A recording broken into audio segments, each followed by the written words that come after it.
Okay. Let me see if I'm trying to bring in my caller here now. Hello, caller.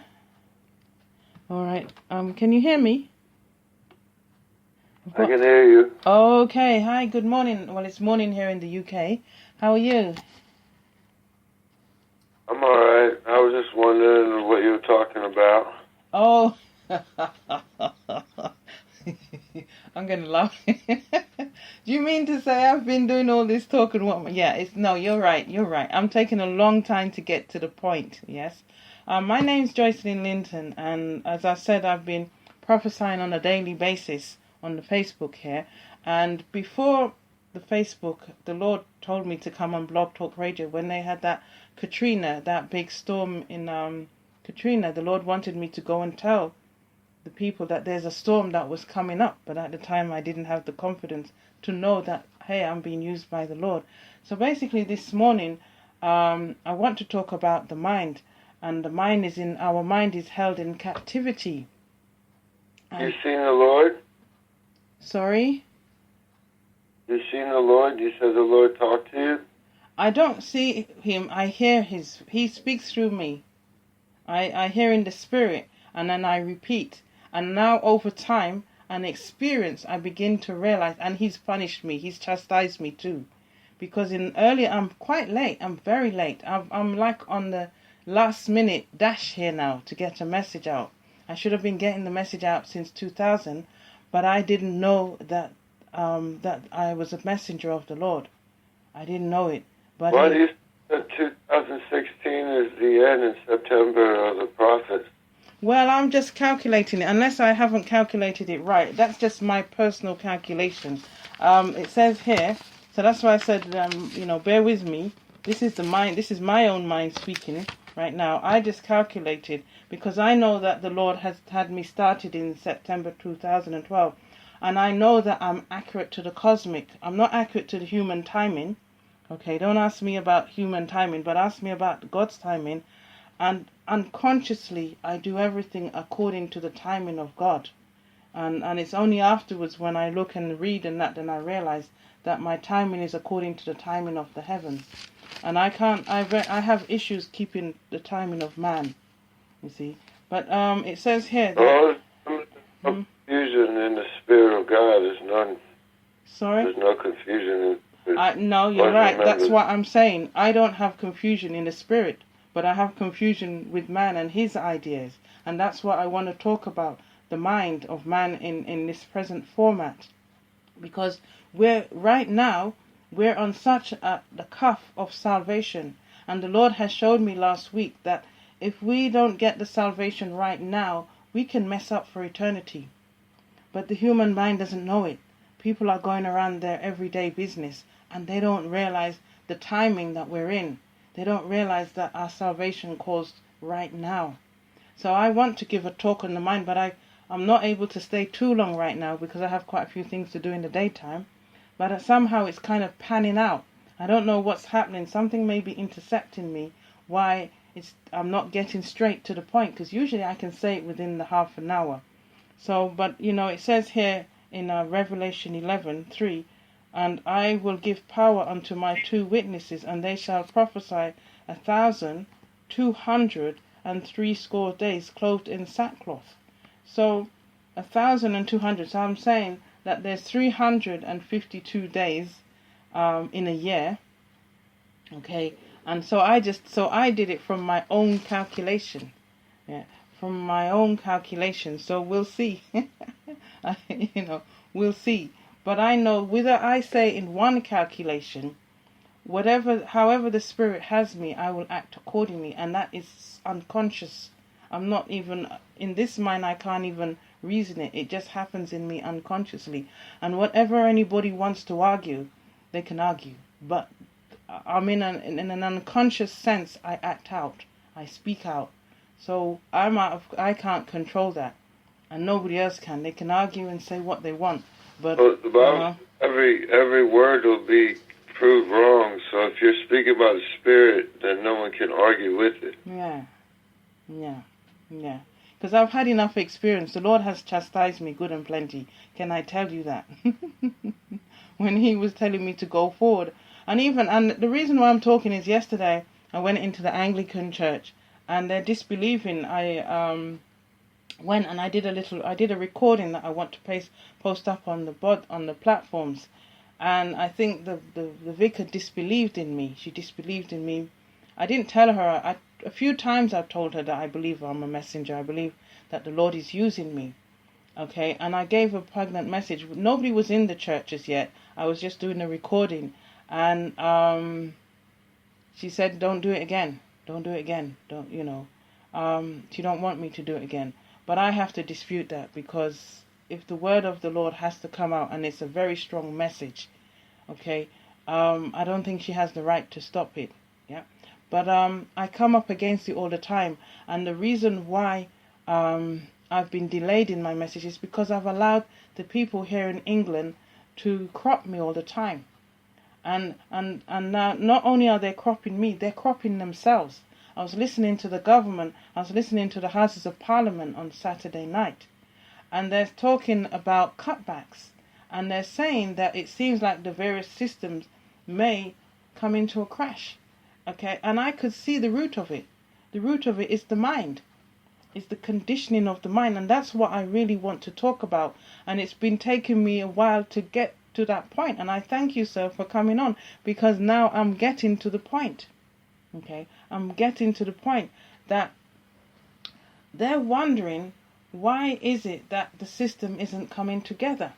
Okay, and their method, their calculation is, if we cut back, then we will have enough.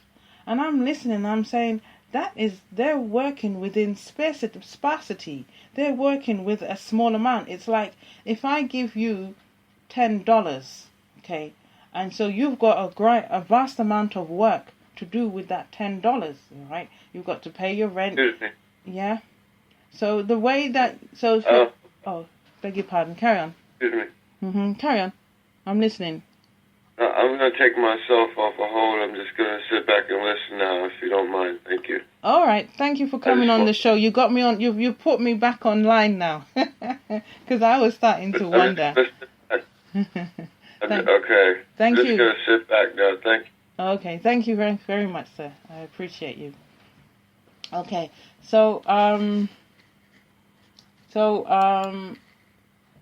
Now the gentleman, he's just put me on course on what I was really saying, and I appreciate that, because I was kind of wondering.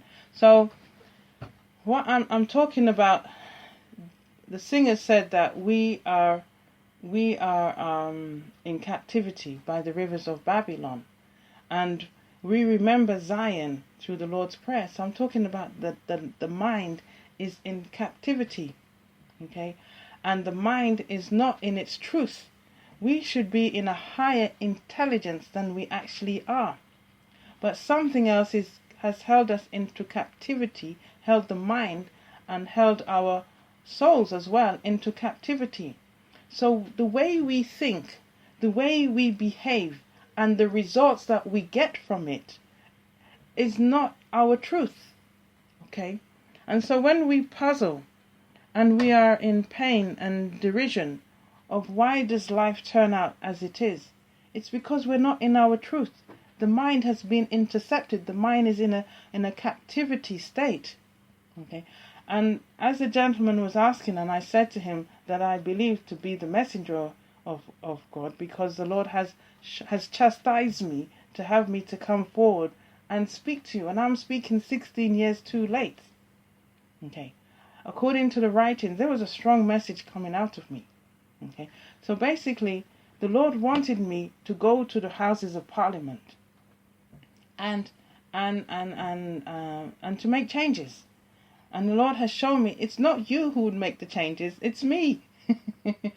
It's not your mind that would make the changes, because you're all the same. I would speak to you. I have chosen you to be my mouthpiece, and I told you to go in front of these people and speak.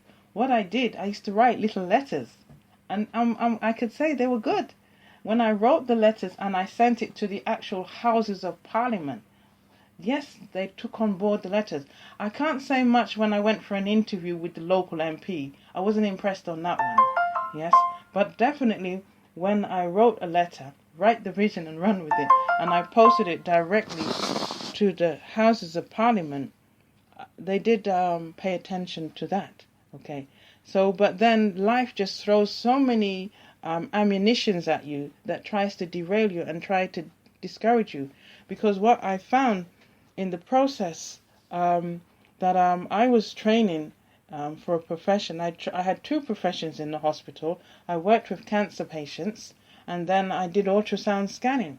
And throughout my time, those who knows me will tell you I complained bitterly because I felt I was coming up against some hard time racism. All right, not only racism among the Europeans, the Caucasian people, but racism among the Indians and my own black people. The racism was on people was just ready to find a fault in you, bring it to the management, and the management was quick to either put out some punishment, delay you and not give you any promotions, or take you off the job. So for the last since 2000, I've been going from every 3 months I was changing work, but I signed on with the locum, okay. And when I did get a permanent post, they wouldn't allow me to stay on the permanent. They kept taking the work off until finally this Indian lady. It took a Caribbean woman, a Jamaican woman, and this to stir something up, go and say something to this Indian woman. The Indian woman now went they all got together. It was the black and the white, and they concocted a story which was not truth, and up to now it stands not to be true, and they've taken me out of the profession. And right now, if you tap in the names, what they have there is not truth. I have to take that up, and I will. But the Lord has got me so busy in this prophecy that I haven't got my mind around to deal with it. Though I have heard, though through prophecies, those who prophesied to me have said that the Lord said, I must take it up. I must bring spiritual warfare upon that situation. Okay? So, what am I saying here now? I listened to the Houses of Parliament, and they're speaking about the health service. They're speaking about education. They're speaking about social service for the elderly people. And they're predicting that the way the situation is going, that the health service is going to crash because they need more money, but they can't keep pumping money because they're into it, because they're getting the same results. So they're thinking, well, we should cut back. And which way should we cut back? And I'm listening, and it's really irating me because I knew this was going to come about. From the time I started to work in the health service in 1989, but I did work in the health service with the opticians, sooner than that. But when I physically worked in the hospital and not in an optician, I began to sense the flaws because immediately the people were hard on me. Immediately, when I was training in radiotherapy, we were worked among the qualified radiographers treating patients with cancer. So we were working in the department, and then we had block sessions of learning the theory.